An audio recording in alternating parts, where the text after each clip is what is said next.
Well, as you know, which makes me sound like I'm pretty old, but I always attended schools in Ashland. I was raised in Catlettsburg, Kentucky, which is right next door, but there were no African American schools there. So we had to be bused.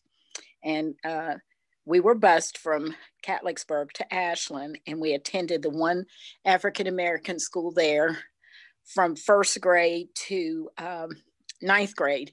And by then, the schools had fully integrated, and we attended what was called at that time Ashland High School, and it was later renamed with the brand new school, Paul G. Blazer High School, from which I graduated. So I had a pretty diverse education as far as coming from one homogeneous population, student population of people that I knew and looked like me and had been raised with, to a group of people that I really knew I didn't know anyone. And that was like a culture shock. But, you know, you learn how to wade. What are you, bathed by fire? You just jump in and move forward and go straight ahead.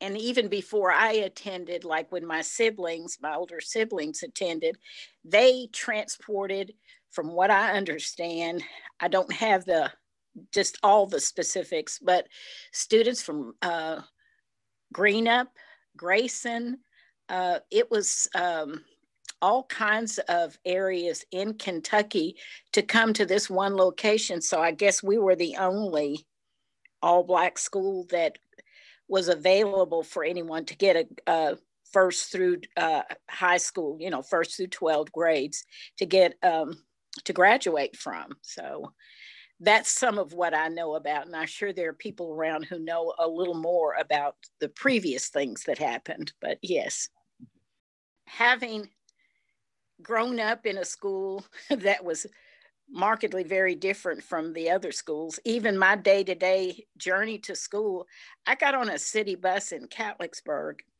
and rode past two, a high school and an elementary school that I couldn't attend.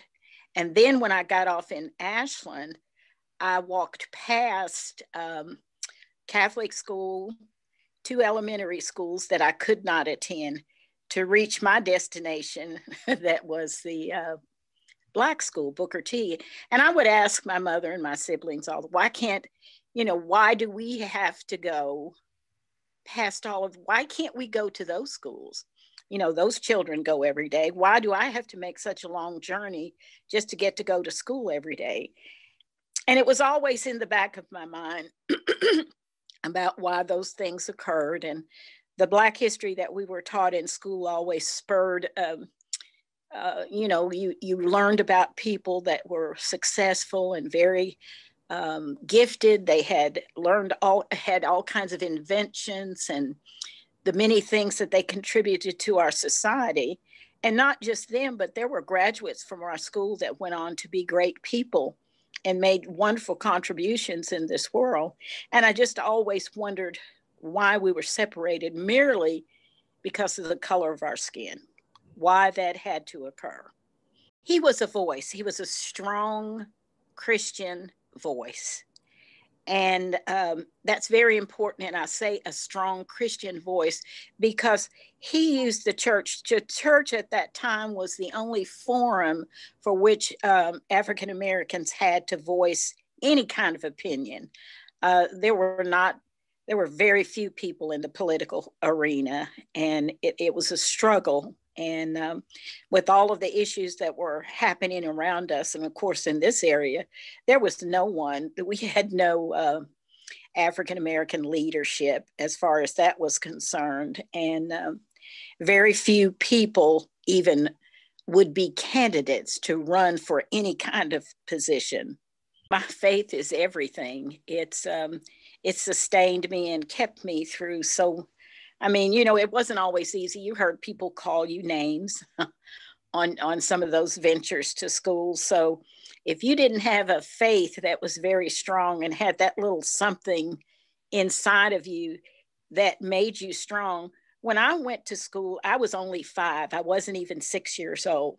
So I attended on what would have been a kindergarten age. So I was pretty young, and had not the faith of my mother and my parents and my family that they passed on to me. And of course, I made my own choice.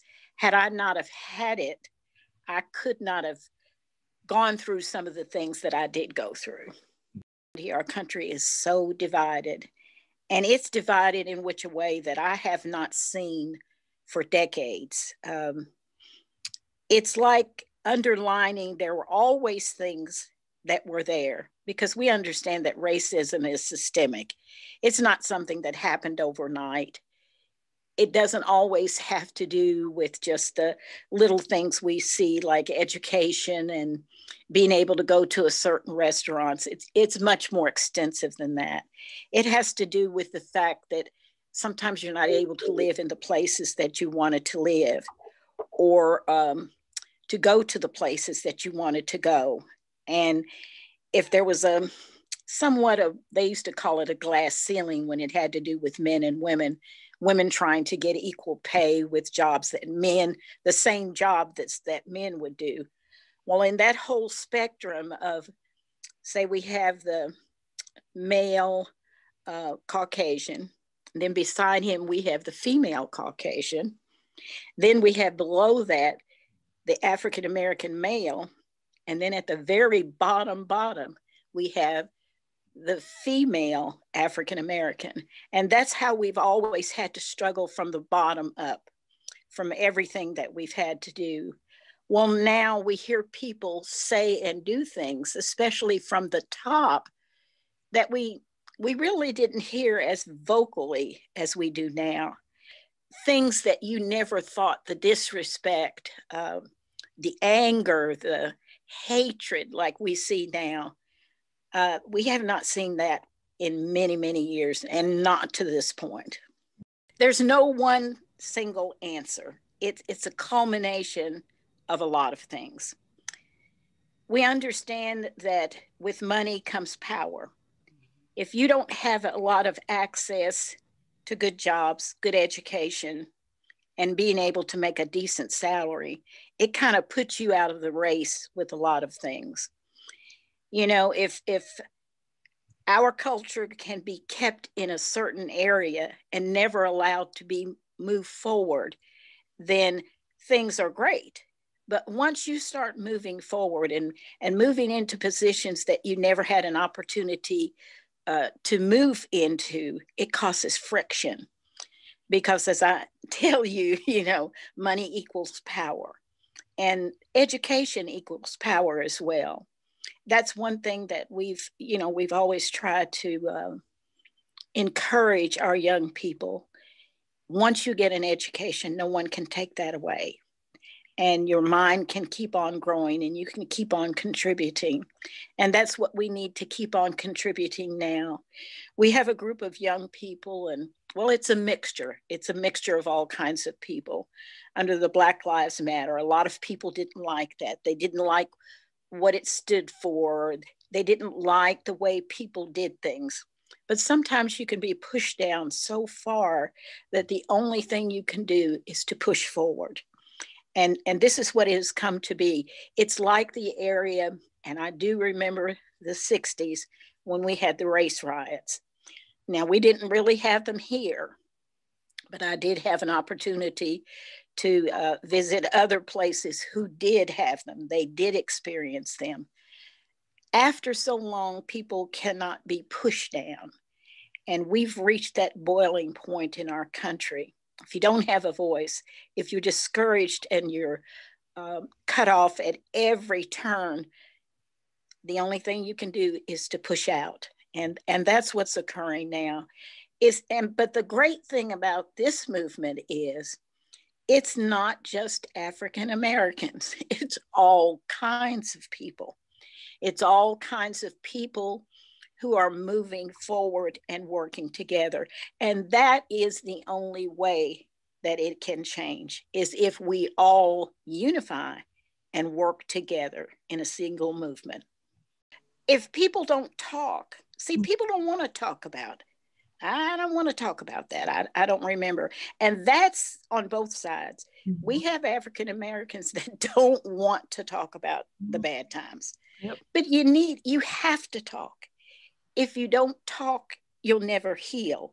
If you don't remember and continue along with those bad memories, they're beautiful memories. So you don't want to throw everything and shove it back.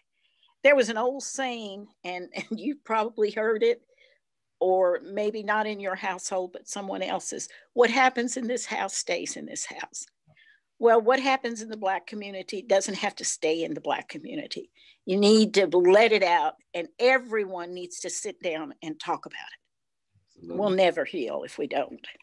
It's opened up, it shined a light of disparity on some of the most vulnerable people that we have in our communities. And they can be African American or they can be Caucasian. It doesn't matter. It's the people who don't have the great health care. It's people that don't go and regularly get checkups, that are not able, that disbelieve.